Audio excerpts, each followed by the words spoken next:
Blake, custom woodworker, what is your definition of craftsmanship? Oh, definition of craftsmanship. Creating something with your hands, something that's unique, something that nobody else has done, I would say is craftsmanship. Having something done well that people look at and be like, wow, that's super cool. And so, how long have you been when did you start your craftsmanship Started my journey? craftsmanship journey, trying to think 10 years ago actually now. So let's take it back to the 80s. So my grandpa taught wood shop at my local high school. And then Cool. I never met him. He died in like, I think like passed away in like 94. So then after that, obviously my grandpa taught my dad all of his trades and skills and knowledge through life and things.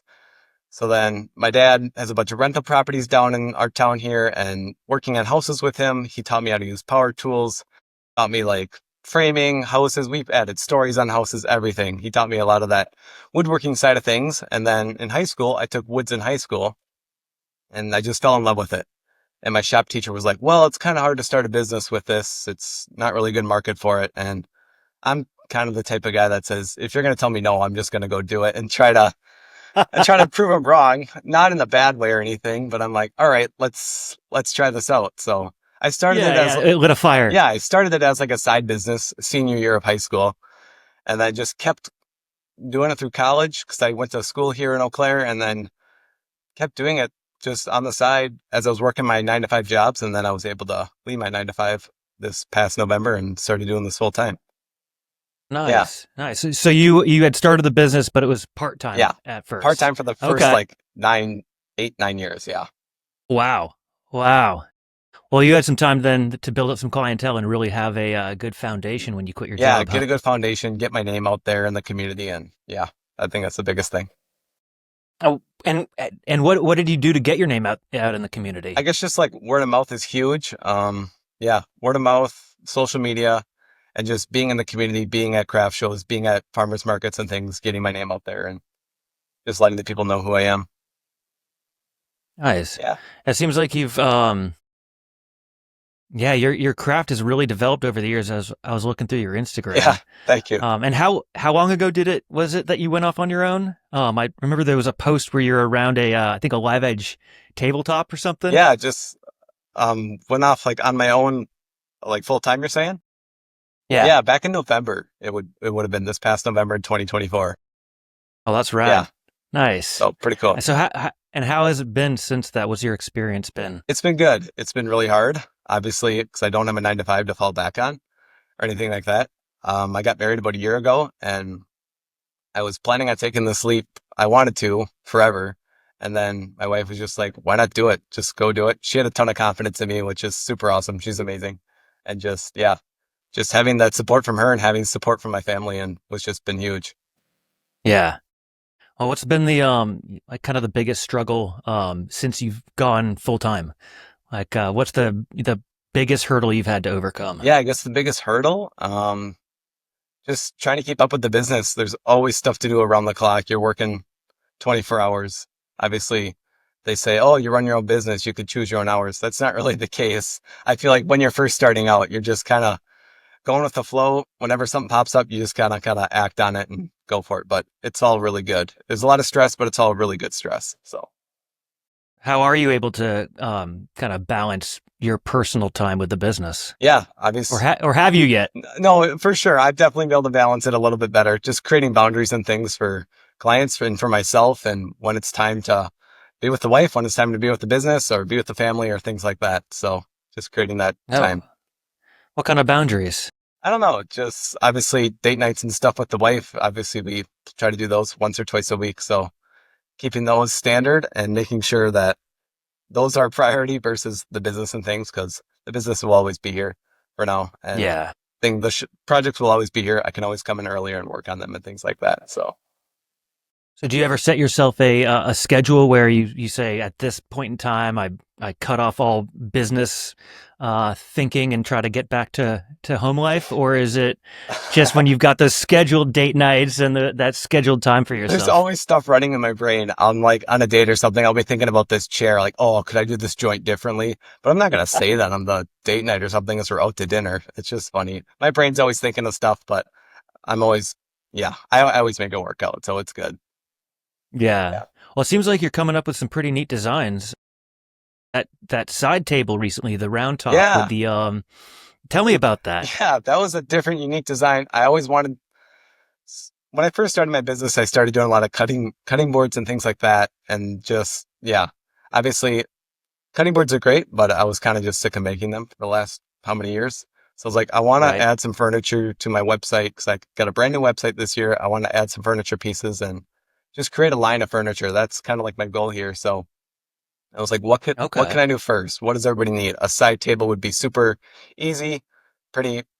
Everybody needs a side table kind of thing. So I'm always sketching in the morning before I come into work and things on my iPad. So I just created this super cool design after like 50 iterations. I finally landed on this one, and this one just kind of stuck. So, Nice. Have they been how when did you launch the design? well, when did I launch that? It might have been like 2 months ago, I think. Yeah, 1 or 2 months Nice. ago. Yeah, And has it had orders? yeah. It's had a ton of traction, lots of orders. People have been really loving it, so it's been really cool.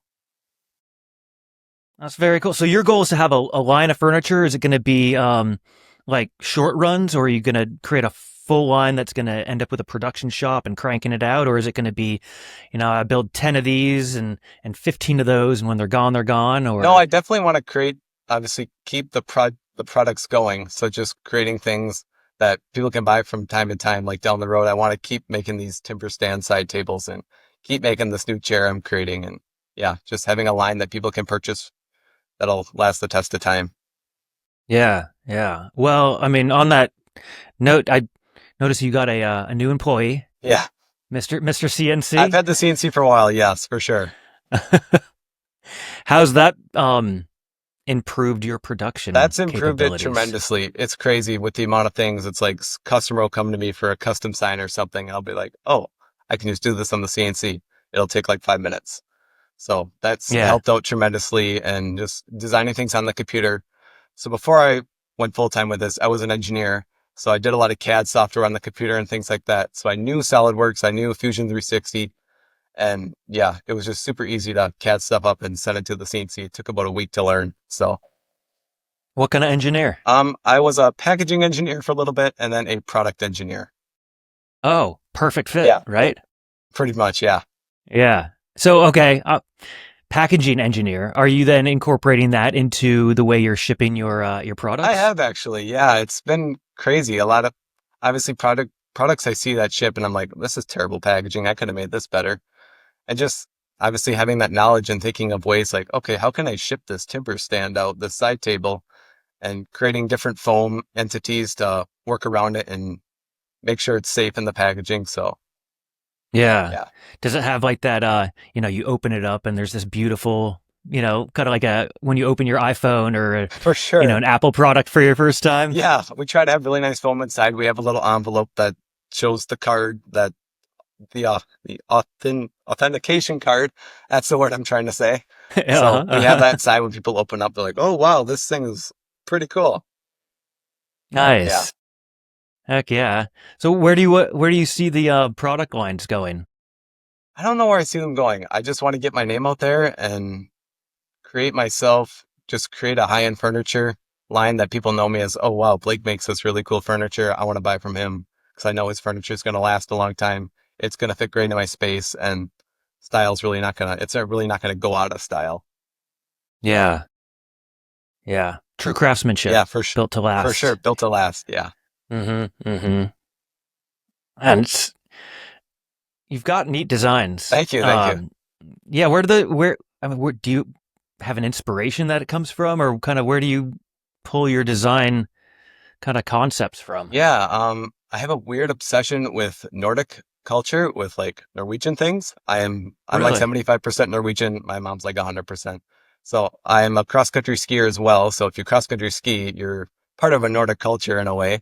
So I do a lot of cross country ski marathons. So just the Nordic Cool. culture and the furniture designs, the simpleness of it has always inspired me. So just creating designs off of that and just, yeah, it just seemed really interesting to me. So I just kind of went with it. And that's kind of the woodsy feel, the Nordic design is kind of what I tailored my whole website around. Yeah. Oh, the new website looks Yeah, great. thank you. Yeah, and you had a did you hire somebody to shoot that video, or was that how'd that come to fruition? Yeah, that was an interesting part. Someone was trying to start a business here in Eau Claire where they buy furniture and they sell it as like a package. So you don't have to go buy individual pieces. And she's like, for my website, I want to create a video of all the makers I buy from. And I'll shoot you a free video. You can have it. And I'll just put it on my website too, which her business never really took Nice. off, but I got a free video out of it, which was super cool. So it worked That's out. very well done. Yeah. Yeah, it looks Yeah. great. Thank you. Um, yeah. How do you get traffic to the website from? Does your social media bring in a lot? Social media does a ton. Obviously, creating videos, creating the reels. I think my stories, people love my stories because I'm always talking on the Instagram stories, explaining what I'm doing for the day. And the cool thing is people follow me and be like, oh, that's my project happening in real time right now. Blake's working on this cutting board for me. He's working on this custom cabinet thing. Like they could see it in real time. Customers really like that. And then I don't really have to send them update videos. They can just look at it real time. Yeah, yeah, and it doubles as For marketing. sure. Yeah. Where are you going to grow the business? What do you see? What's the big pie in the sky kind of, where do you see the business in 10, 10, 15 years? Yeah, obviously growing the business, growing the space we have, obviously just growing bigger and bigger and just, yeah, obviously the goal would be to make so much stuff we need to hire employees and have a whole production line on furniture and things like that. Nice. Yeah. Yeah, so employees is the goal. Yeah. Having a big production It's always your shop. That's biggest cool. expense, but it would be super cool to have a team that works under me and I can show them how to make this custom furniture and we can really batch stuff out. Have you had any employees yet besides the I've CNC? had a few. I've had some sometimes when things get busy in the shop, I'll have family members come and help me out and things and my brothers and stuff like that. So it's been a big help. How's that been? What's the biggest challenge with keeping employees busy? Yeah, it's usually just sanding and things like that, minimal tasks that I don't really want to do, but just Yeah, showing them how to do it. And it's always hard because your employees are never going to have the passion that you do for the business. So it's always just trying yeah, to train them up and show them how to do it and be like, okay, this is how this goes. And if they don't do it right, then you're just kind of, darn it. But that's just how it goes. That's what yeah. employees are. So Well, it seems like you're embracing technology a lot in your business. yeah, for sure. You've That's a got huge thing. um, where do you see that going? I don't know. I feel like you always have to have technology at your fingertips. You always have to learn the latest and greatest thing because I feel like that's just you have to keep up with the world. I feel like I think marketing is bigger than making things in the shop. I feel like if you can make great things, but if you can't market yourself and get out there, no one's going to buy your stuff and it's going to be really hard to grow. Yeah, but you're also using technology in the shop with a laser Yeah, we engraver. have You've got the laser CNC. engraver, CNC, lots of other automatic tools that I would have never thought I would have had any of this stuff. Like I remember dreaming a few years ago, like a CNC, what the heck is that? And now I have one or a laser engraver. Like I used to would burn all my things by hand with a little pen. It took Wow. hours and hours and hours. And then I got the laser engraver, night and day difference, productivity and just projects went through the roof with that thing. So it was huge. So, what are your thoughts then on where all this crazy technology is going right now with AI and robotics, and how's that going to influence your business moving forward? Yeah, it's definitely interesting. Obviously, I've used like AI and things for website stuff and like figuring out names for different products and stuff, which has been super helpful. But Well, interesting. You've used it for naming products. yeah, like not so much like fully naming products, but getting ideas, inspiration, things like that. Like, okay, what could I name this side table? Give me some inspiration, like Nordic culture words that I wouldn't even know how to pronounce or say, or things like that. So, Yeah, yeah. well, that's neat. What do you think about robotics? Yeah. Because I've seen like sanding robots y- are coming online, Yeah. and then and Tesla is saying that they're going to have a $5,000 robot that can do anything, Yeah. just I about. don't know. I feel like it's really hard, the manufacturing side of things. And I see all this cheap furniture from like IKEA and home and all this other stuff. It's just, you look at the stuff, it's so cheap. It's made with particle board and just glued together sawdust. It drives me nuts. But obviously, I think people who know what true passion is like and true craftsmanship is like, they're gonna they're going to buy for the more expensive stuff. Look, they're going to look for the story behind the product. They're going to look into the company and be like, okay, what's his story? What kind of stuff does he have? What's his vision with his business and what, what's his asset and what does he do with the world kind of thing. Yeah. How are you going to balance that, utilizing technology and then the human side of craftsmanship? Yeah. Because you've got that, wanting to increase production, but then also that side of keeping it, as you said, the story. Yeah, for sure. Um, I guess the CNC is a big one. It was a huge jump in technology and things like that, just automated things. But sometimes I feel like, oh, this isn't really me making it anymore. Like I used to hand drill cribbage board holes all the time, and now the CNC pops it out in 12 minutes. It's like, holy cow, that's huge. But obviously, I still find craftsmanship in a way, just gluing the boards together, sanding it myself, just creating that physical touch, having my hands touch the product physically has been huge. Mm-hmm. Yeah. Yeah. I've heard some woodworkers say that, as they progress, they're like, gosh, now all I'm doing is shoving wood into a machine and it does all the work. Yeah, for sure. That's been really hard to think about. Sometimes it's like, where's this world going? What kind of automated machines will be next? Is anybody going to be making anything anymore? Are they going to be sitting at home all day having things automated? Well, hey guys, I hope you're enjoying this conversation with Blake. If you want more, there is an after show. Just head on over to Instagram, follow the Craft and Business Podcast, shoot me a DM, and just put the word Blake, and I'll send you the after show. That's it. Now back to the show. Who knows? You just take it Yeah, just one day at a time, pray about it, and see what happens. So yeah, nice. yeah, So what's been the biggest change that you've made? Um, I guess non-technologically, like in the business. Are there any uh, tools or techniques you've used on the backside of the business to make things more fluid, easier, more efficient? yeah, for sure. Different tools and things like that. Obviously, with the CNC, we have this new tool called the Festool Domino. It's been a game changer for gluing like, what is it? Um, chairs together and things like that. Just getting things Yeah. symmetrical, getting things in line. It's helped a ton.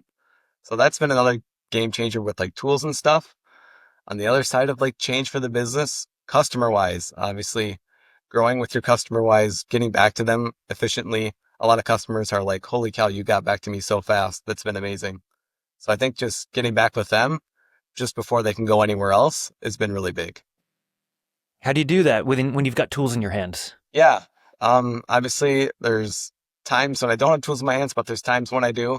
So I usually try to get back to the customer within like 5 or 10 minutes. Usually when they reach out on the Google form I have on my website, they can fill out a custom form, whatever their project, whatever they have in mind they're thinking about. I usually try to get back to them within like 5, 10 minutes so they can really keep the ball moving, keep the project in their brain. And yeah, they don't lose focus that way.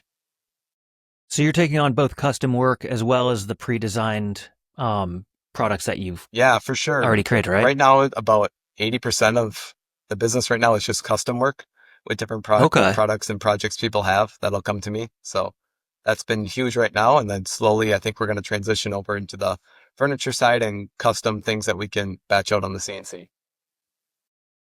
Are you doing any advertising? Yeah, lots of advertising on Instagram and Facebook and things like that.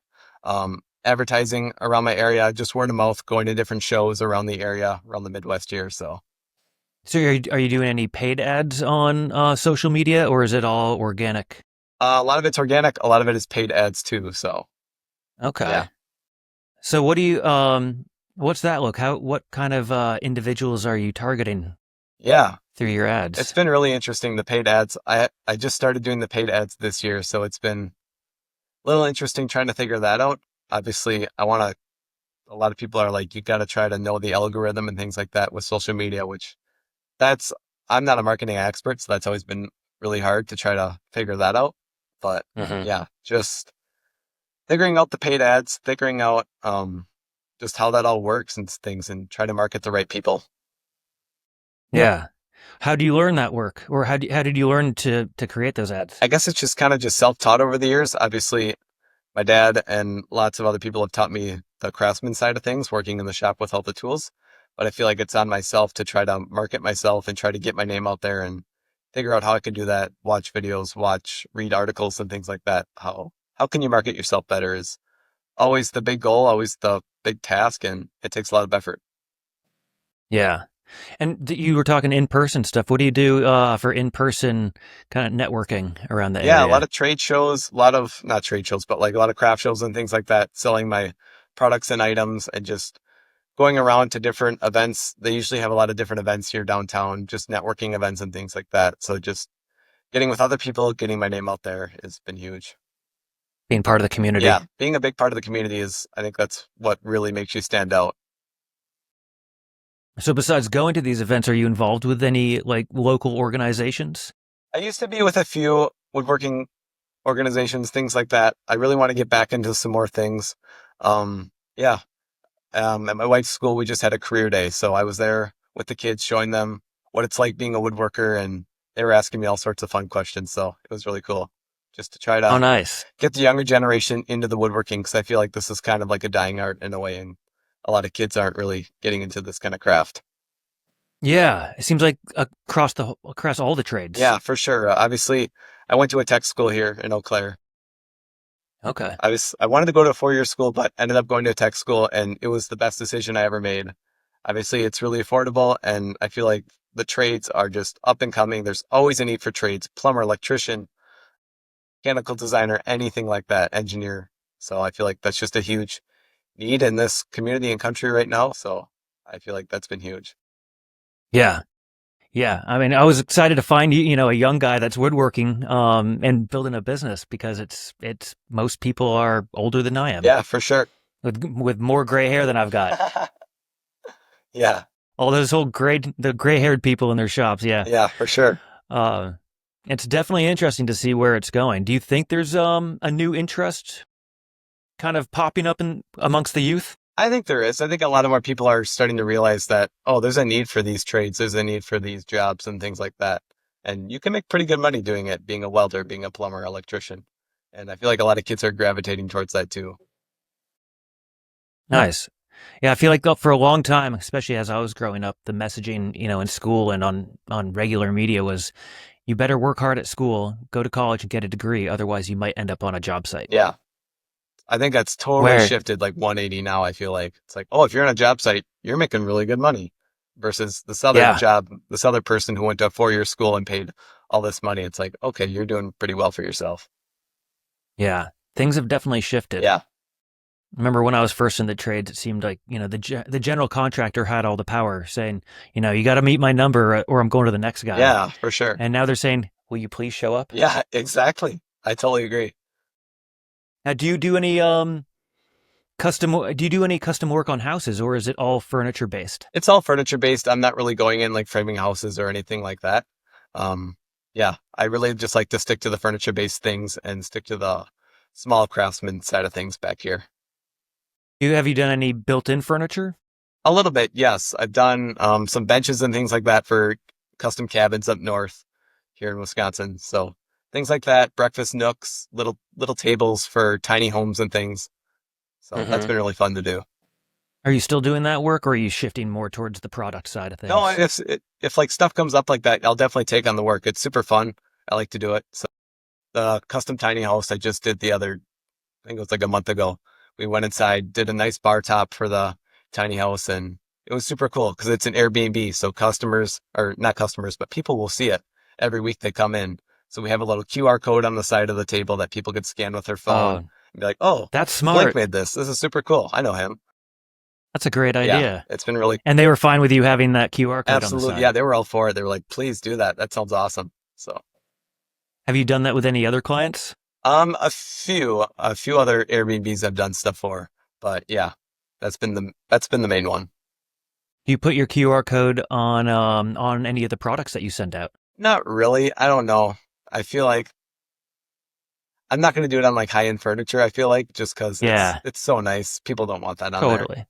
I don't know if you'd like put it on the underneath side No, or, tucked away I do have a somewhere. logo I put underneath that shows who I am and my logo and my business and things like that. So Nice. Do you burn it in or is it like one of those coins that you can embed or a plate or plaque? no, that would be cool, but it's all done on the laser engraver. So that's just Oh, yeah, nice. that's been a game changer for adding the logo on nice and crisp. I used to have a branding iron. It wasn't always consistent every time, so this is a lot more consistent and people like it. So So did you get the laser CNC first? I got the laser first about a couple years ago, and then the CNC came later. So And was that to do custom engravings, or were you using it to cut out material, or how do you utilize that? it was kind of by accident. I was wanting to get a new table saw for my shop, so I got a new table saw, and something happened to the saw, and I was going back and forth with the Rockler Insurance Company, and I feel like they were kind of sick of talking to me, so they gave me a full check for the saw, personal check. So I basically got a free saw. So that Oh, so wow. then I was like, well, what else do I need? Oh, I need a laser engraver. That'd be fun. So I got the laser engraver, and I still had money left over from the saw, so it was super nice. Oh, Yeah. nice, nice. And that so did adding custom engravings to things, was that a big boost? Yeah, that was a huge boost with like cribbage boards and cutting boards. People can personalize anything. They could put their like maps on there. They could put their name, just any logo they want on the cutting board or cribbage board. I feel like a lot of people like the personalized side of things with that. Do you have an upcharge for that? Yeah, I definitely do. There's an upcharge for sure. If they want something like that. I have a local leather worker in town. He does lots of leather working, and then he has me do the engraving for all of his customers and things like that. So that's been really huge. Yeah, it seems like personalizing things is kind of a good way to stand out on individual products like For that, sure. Yeah, absolutely. and just doing all of it. All right, the wooden canoe. Okay. You got a wooden canoe in your shop. Okay. That's another. Did you build it? I did not. That's another story. So my grandpa, obviously, I said before, taught wood shop at the high school here in Eau Claire, and my dad and him, they had actually a canoe building class that kids could actually take, which I wish they still had that today. That'd be insane. But yeah, Yeah, kids built a canoe, and then I guess one student didn't finish his hardly. So my dad and then his dad, my grandpa, built it that summer, I guess, after the kids have left. So the canoe's been in the family forever. I've taken it out a few times. It's awesome. It's so cool. But no, I did nice. not build the canoe. It's just a great focal piece in the shop that people come in and be like, wow, that's cool. Yeah, yeah. Man, you are just building. You're building all sorts of things. Are you going to start like kind of narrowing the focus at all, or do you like having all the challenges of all these different custom pieces? Are you always going to have custom work coming in, or are you gonna eventually say we're not doing custom anymore? Yeah, that's always been a toggling back and forth between, I like the custom work. Sometimes it can be a lot. So obviously I want to shift gears into making more fine furniture and things and just, I don't know, just creating, what's the right word? Let me think. Creating not repetition, but just having, just being more fluent in creating a product, batching out products a lot faster and creating better ways to make the product better. I feel like the Hmm. custom work is great, but it takes a lot of time. Obviously, if we're creating more furniture, we can create a line of furniture and be like, okay, how can we make this chair faster? How can we make this end table faster? So just, I feel like that's kind of where the shift I want to go with the business. Yeah, yeah, and then you can start increasing profit Yeah, margins. increasing profit margins, Um, productivity, maybe hiring people. So that'd be huge. yeah. How have you set your prices up to this point? Yeah, Is it do you bill hourly, or are you kind of estimating in your head and then putting a set number on it? Or I know some people do materials marked up by a certain percentage. yeah, I try to keep materials at 30% of the cost for the whole, sorry, let me say that again. I try to keep 30% of materials at cost for the project. So just having that in mind, giving a number to the customer and then obviously keeping that number in my head. That's been really big. So are you tracking your time and then comparing it to what's going out in product and kind of coming up or seeing what the shop is charging per hour Yeah. So or making per hour? customers will usually send me a photo of like what they want. And then I can usually go on Etsy because it's usually the first photo they find. So it's Yeah. kind of funny. So I'll look at other prices of what people are having something made at. Like if they want a bench for their house, I'll look online, see what kind of the prices are, and then I can base my rate with that. And then I'll usually just, yeah, try to keep materials at 30% of my cost and then factor in all the other cost and figure out how long I think it's going to take me, and then, yeah, charge the customer from that. Okay. So it's a bit of a equation that's got a lot of moving pieces. For sure. Yes, absolutely. It's definitely a different side I didn't really think about when starting this whole thing. It's like, okay, I got to quote customers. I got to figure out how much this is going to cost and give them a fair price. Yeah. Yeah. Um, if you were going back to when you first went off on your own, what would you change? I mean, not off on your own, but full time. Full time. I guess there's a lot I guess I would change. Starting out, it was going full time. It was just custom stuff coming in. That was 100% of the thing. I Hmm. think I would have maybe just created more, I think more of a product line starting out and then keeping the custom work coming because that's what helps generate revenue in the shop. But I think starting out making more of a furniture line starting out, I think would have been huge. Yeah. Yeah. Simplified things, or why would Yes. it have helped? I guess just simplified things. Just getting my name out there even faster, even more. I Mm. feel like would have Hmm. maybe helped a little bit, but I feel like where we're at now is great. Yeah. Yeah. Um, where do you see yourself in a year? We did the 10-year thing. How about a year? What's happening in a year from In a now? year, I hope I'm still doing this. It's been I would awesome. think so. Yo, yeah, for Yeah. sure. It's been amazing.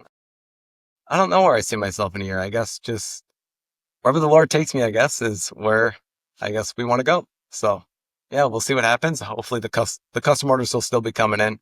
Hoping to have more of a furniture line. Hoping to have more items on the website that I can show and promote and just go around and yeah, have people enjoy my things. Have you so in your targeted marketing, speaking of that, are you, is it mostly local, or are you targeting areas outside on a national level, or even international, or are you kind of sticking to the local area? I try to go around my area, like the Midwest. I feel like is where my target market is. I've had a few things go overseas, like to South America and Ecuador and things like that, Well, that's which has been cool. super cool to say and say that I've been around the world so far. But yeah, Yeah. So how'd the shipping of that work? Was that I could only imagine that it was not cheap. it wasn't cheap. Thankfully, it was two cutting boards that went to other places, so it wasn't super expensive. But shipping, getting the packaging knowledge I have in my brain, just creating good packaging for it and knowing it got Yeah. there good. So Yeah. You're not shipping tables though, not or desks. not yet. No, hopefully soon. That'd be another goal too we Yeah. have. But yeah, a lot Yeah. of desks and tables have gone local here, so I've been able to hand deliver them, which is awesome. People like that touch and installing them myself, which has been cool. Yeah. Have you had any done any partnerships? Well, actually, that one woman you're talking about, where she was creating a line that was Yes. all sold at once. Besides working with her, have you had any other partnerships, either on the business side or marketing side of things? Yeah, I guess different partnerships with different realtors and stuff and business brokers. They come to me and need like closing gifts or stuff when they're selling a house or something. So they're always coming to me. I have some good friends that do that. They're always coming to me for gifts like pizza paddles, cutting boards, cribbage boards, because a lot of people obviously don't drink alcohol. So they want something different, something unique they can put in their home, which has been cool to see. Well, let's talk about the back end of your business a little bit. What tools are you using for kind of running the business? Yeah, tools for running the business. Obviously, tools in the shop here are huge. Obviously, I need those. Yeah, yeah. Website tools and things. Um, yeah, having spreadsheets and stuff, helping me track my numbers, QuickBooks and things has been really huge. So getting that set up and just tracking my numbers and creating goals and just sticking to them and Mm-hmm. trying to hit them. Yeah. Also, how do you build your goals? Yeah. I feel like that's something that is craftsmen are very good at their craft, but sometimes seeing, setting, and obtaining those goals can be a challenge. So how do you do that? Yeah. Obviously, creating goals is one thing, but like writing out how you're going to get to that goal is another thing I feel like a lot of people miss. Like, oh, I'm going to try to run so many miles this year. But it's like, okay, how are you going to achieve that? How are you going to get there? So I think just writing down your goals on how you're going to get there is another huge step that I feel like a lot of people miss. And I feel like that's what I try to be good at. So Yeah. How do you break that down then? How do you break down the steps to get there? yeah, just one step at a time, I guess. The beginning, where are we going to get the wood from? And how are these joints going to go together? Just kind of like a step-by-step recipe. How's this product and project going to work and how's it going to flow together? Has been, yeah. So you're using spreadsheets a lot for that? Is that so you can go back and kind of reference the amount of time that it Yeah, a took, lot of or spreadsheets reference, time studies has been something I'm really trying to get into as well. Cause tell me I feel more. like a lot of people miss that too. But how long is it going to take me to make the side table? And then I go back and I make it again. And I'm like, oh, I cut that down in like half the time because I did this step differently. I did this differently. And that's been huge. So yeah, yeah, I Nice. think that's been, yeah, trying to get the time studies down has been a big goal for sure lately. If somebody was struggling with that, what advice would you give them to start kind of that process? Yeah, obviously I used to work in manufacturing, obviously engineer for manufacturing and stuff. And they were always doing time studies on how this product gets done and how can we make it faster. That always interests me because I never really have been around that background. So I was like, oh, how can I incorporate this into my shop? So just obviously, they literally had a physical stopwatch out there timing people as they're screwing in this bolt for this product. And I feel like Wow. having that on my phone, I was doing that today, like parts on the lathe. I'm like, okay, let's see how long it takes me to do this one part. How can I make it faster? So yeah, having that, Are you familiar with the lean manufacturing? I am not, unfortunately, no. Um, I'm gonna have to send you as a podcast, or there's this guy that teaches lean manufacturing for specifically cabinet makers Okay, and woodworkers. Um, but it's basically similar things of, I mean, it's not only timing it, but how do you how do you dial in your workspace to make it more efficient? How do you take one less step? How do for you just sure. kind of like what you were talking about, um, but everything from the process and procedure to how things are set up. Yeah, it seems like it would really fit the way your brain works. Yeah, for sure. I'll share that with you. I think it'd probably be helpful. Yeah, please do. Not my knowledge, but somebody For sure, else's. please do. Thank you. Yes. What things have you done to make the shop more efficient? So when you go, you're tracking the time, but then what tweaks are you making? Yeah, obviously rearranging tools, finding a better space for each tool. It's like, okay, I'm at my workbench here. How often am I using my router table right behind me? It's like, all right, what can we put behind it that's more efficient that I'm going to be using more and more? Because maybe I could put the router on wheels and I can wheel it in the corner and then wheel it out when I need it. So just having the tools at my fingertips right there, just trying to take that one last step, like you said, is always huge with time. Yeah, yeah. Are you doing similar things on the like administrative side to make things efficient? Yeah, definitely. Obviously, before customers used to just email me or they used to physically call my phone when they wanted the project done. But now with this Google Sheets we have, customers can literally put in their name, what project they want, what their price range is and things like that. And that's been huge for the customer side and my side because I can keep that in there and track all their information and go back and be like, okay, what projects do I have this week? All right, this person reached out about this custom cabinet. Let's give them a call and see what they really need. So Nice, yeah, nice. How about on the kind of billing and paperwork side of things? yeah, that's always been hard. Obviously, I want to keep making the shop. I love it in here. I just want to keep making. And the billing and payment side isn't always my favorite, but it has to get done when you're running a business. So Yeah. creating time out of the day, out of the week, and out of the month just to sit down and get the numbers in order, paperwork in order, pay myself at the end of the month kind of thing. So you've got a schedule, like a set schedule to do that sort of Yeah, work? definitely plan out like a day to do that and just, Ah, yeah, have that day. is that a day a week, a day a It's month? like a How day a often? month. At the end of the month, I'll gather all my numbers and things and go from there and be like, all right, let's figure this out. Put this into QuickBooks, put this in the spreadsheet, and then we can get back to making. Yeah. And so then if you're looking at the numbers once a month, how are you documenting them throughout that month so you can sit down and look at them at the end? Yeah, obviously from week to week, we're looking at the numbers at the end of the week and things like that. Then when we Okay. do the final numbers and collaboration, we really dial that in at the end of the month. So just looking at it from week Gotcha. to week, I look at it almost daily too, even like, okay, what kind of goals can we hit this week for numbers and project wise? And could I get this project done this week? Okay, I can make this amount in this week. So kind of going back and forth with that. Yeah. You're saying we. Is that the royal we, or is your wife helping you? She's helped me a little bit with the spreadsheets. I shouldn't say we, I should just say me. Yes, for sure. I get that mixed up a little bit, but yeah. The wife is a teacher, so she's definitely helped me with the spreadsheet side of things, and she's super smart with all that. So it's been a big help. Nice. Yeah. Yeah. I guess we could be you and the CNC. Yeah, I guess that could be too, for sure. Have you do you like working alone in the shop? I Or do. do I you love it. Yeah. Yeah. Okay. It's back when I had a 9 to 5, it was always super hard to sit still at a desk all day and clicking on the computer. So I love working alone. I love being my own boss. I love calling the shots. I love just like, Mhm. yeah, I love putting in a podcast or music and just working away and getting something done. So how are you gonna navigate that love for that alone time and with getting employees Yeah, and having a whole team or family of employees to take care of and manage yeah, and that's true. yeah, Um, herd all those cats. yeah, I feel like that would change over time.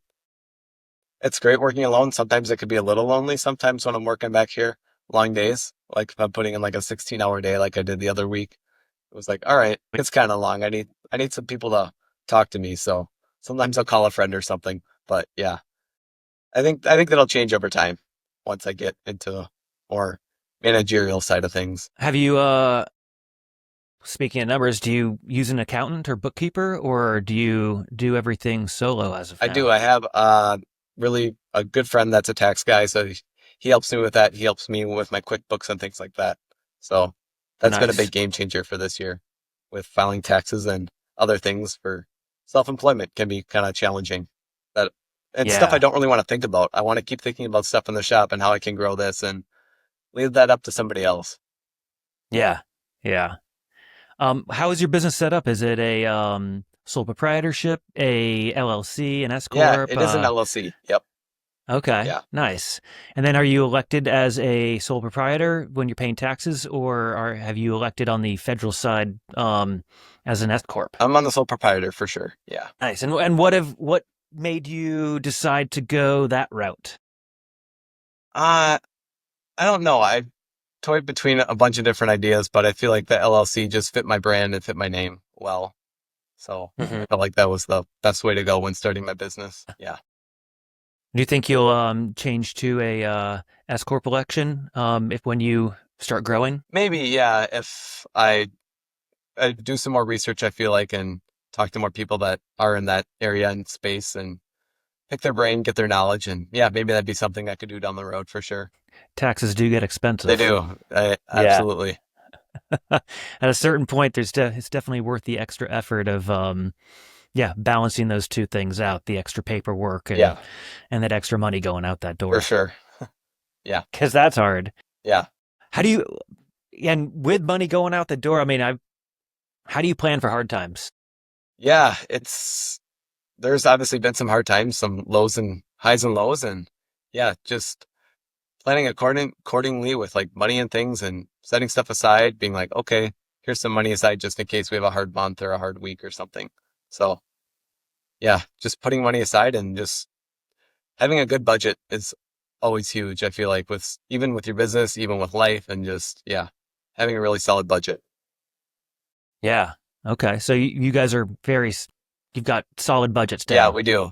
personally and Yeah, professionally. definitely. I was like, all right, we're getting married. We're getting a tight budget. We're getting this dialed in. So getting all the money and stuff dialed in has been huge. That's not an easy thing to do. No, for sure not. But No. yeah, Um for somebody who struggles with that, what advice would you give them? I guess, yeah.